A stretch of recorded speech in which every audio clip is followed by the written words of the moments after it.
Mr. Guy Woodland. Hello. So you've been working on a project called Forest Pathways. What's your position in this project? Well, I've got the grand title of project leader. Okay, that's nice. Excuse me, why have you called it Forest Pathways? What's Forest about? Okay. I moved down here about 9 years ago, and I just love living in the Dean. It's a great place to go walking along its pathways and absorbing the atmosphere. It is genuinely a very special place. Okay, that's really nice to hear, actually. So I'm just going to pry a bit more about your life. You have two sons, don't you? I, I do, to my knowledge, yeah. And your oldest is George, is that right?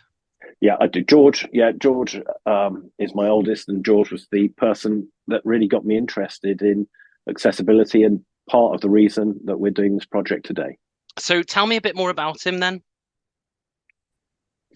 Okay, yeah, George was the firstborn, and at 3 days old, we were told that he was brain damaged, which, first child and all of that, it's a bit of a Mm, hard one to take. mm.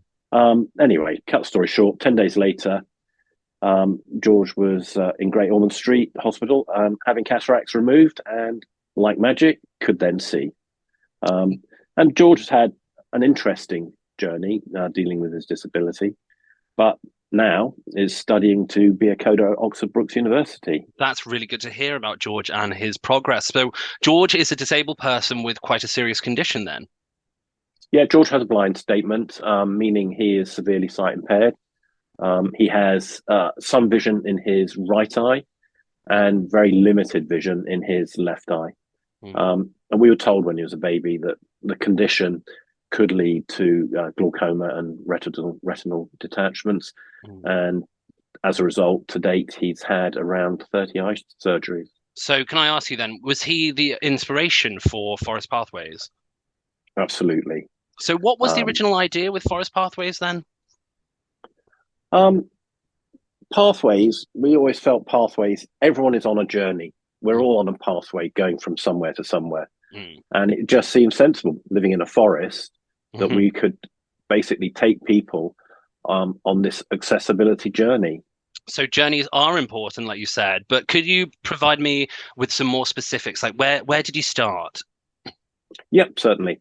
Um, so we've been working on this now for about 12 months. So Mm, we got out and about in the Forest of Dean, meeting up with the public, meeting up with businesses, and just talking about accessibility in a fairly wide scope. mm, And yeah, usual responses were, well, don't understand what you're talking about, mate.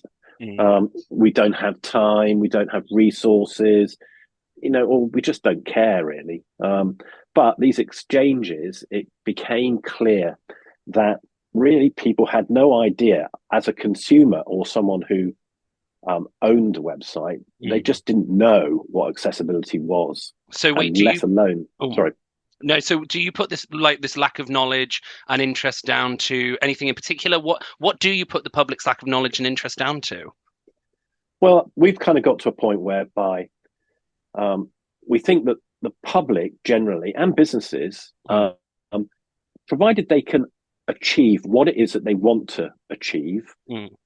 then generally they're happy with the status quo. And it's only really we found that the more mature members of public would relate to accessibility challenges because they were the people that Mm. needed to be able to access websites. So would you say then that the people are rather self-interested? They're too self-interested, excuse me. It's like not in my backyard comes to mind. We recognise that some of the issues were around lack of knowledge.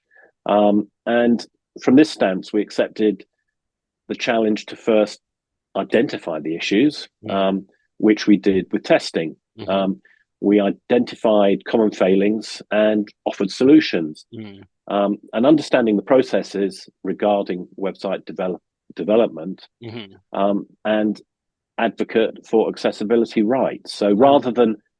rather than tell people they were wrong, I think the overriding thought was provide people with resources. So when you were doing this process, you were originally doing like one website at a time, one business at a time. Was this quite a challenge? Exceptionally challenging. You know, there are millions and millions of websites that are not going to achieve that much one at a time. Mm. But within the scope of the research phase, we realized that so many websites were failing from an accessibility perspective.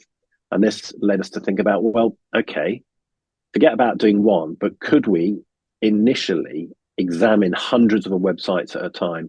And this challenge was brilliantly achieved by the team. So you're talking about the team. Who is in your team now then? Okay, so yeah, the team today consists of about 10 people. Hmm. So we have Helen Brand, she's our corporate and fundraising officer. Callum Brides, our screen reader accessibility ambassador. My son, George Woodland, our electronic magnification ambassador. Richard Wheeler, he's currently doing research on accessibility at a master's level, Mm. but he's our JAWS ambassador. Mm. Of course, we've got Henry Woodland, our data analyst. Hmm. Lucy King, our older person's champion. Hmm. John Paul Anderson needs a mention. Hmm. He's our VI consultant, but has been instrumental with this project for years, really. Yvonne Thompson, she's our graphics lead, and Nathan Tree is our branding consultant. So it sounds like you're now working with a much larger team. Did you have to develop any new skills, any new legal skills, or did you have to change your leadership style? Oh gosh, yes. I mean, that was a bit of a wake-up call. Yeah, working with disabled people, you just can't make assumptions. Each individual needed to be assessed, policies needed to be put in place, and more importantly, reasonable adjustments made to accommodate all of this. Mm-hmm. And really, we are all still being informed and learning from the team. I see. So did you get any help from external organizations to help achieve this? Yeah, I think the moment we started talking, Mm. we got great help and assistance from St. Clude, who have advised us over the duration of the project. Daniel Gale needs a special mention at the Daisy Project. We worked together on resources and since have become Daisy's Forest of Dean representative. Lovely. The Charity Commission, yeah, were a great help in assisting in our policy documentation and implementation, Hmm. and Wydeen Wellbeing CIC for general assistance. So it sounds like you've got a big network of people around you. You've got a large team. Do you feel that the project you've created reflects the ambitions then and the values of the organizations you've mentioned? Yeah, I mean, absolutely, definitely. I mean, at the heart of all this lies Barnwood's vision. I mean, Barnwood had a vision, and we discussed it with them Hmm. all the way back in 2021. And it was really around how we could end what we refer to as the digital divides, which specifically was in the Forest of Dean, but this is a much greater problem at a national level as well. So, Hmm. yeah, we definitely share their vision. Forest Pathways work with people who are blind, Mm. severely sight impaired, and visually impaired. Much of the work undertaken in this project has been informed, directed, and developed by that community. If it sounds incredible what you're doing, then so Guy, what are the next steps for your project? You've hinted at a national consideration. Yeah, absolutely. We always felt that legacy was going to be one of the key parts of the project. And we have created that resource in the Forest of Dean. Yeah, we achieved that. Mm. But the next step is to export this as far and wide as we can, nationally and beyond. Mm. We've been, for example, having some conversations with American developers. Hmm. We need to talk to people. Mm. So after discussions with some of the partners, we aim to promote the project using YouTube platform Mm. for very good reasons, which we'll explain later. Hmm. So we're now expanding ideas for a phase 2 to research, locate, and educate the developers. That's brilliant to hear. So, are there any final thoughts you'd like to share? Excuse me. Yeah, absolutely. I think getting to where we were wouldn't have happened um, without the great support from people like Andrew Embling, Alex Digby, and we really want to personally thank Barnwood Trust for this opportunity and making it happen, and hopefully making the world a better place. Brilliant, Guy Woodland. Thank you so much for your time. It's been a pleasure to work with you, Henry, and I hope we might continue this in the future.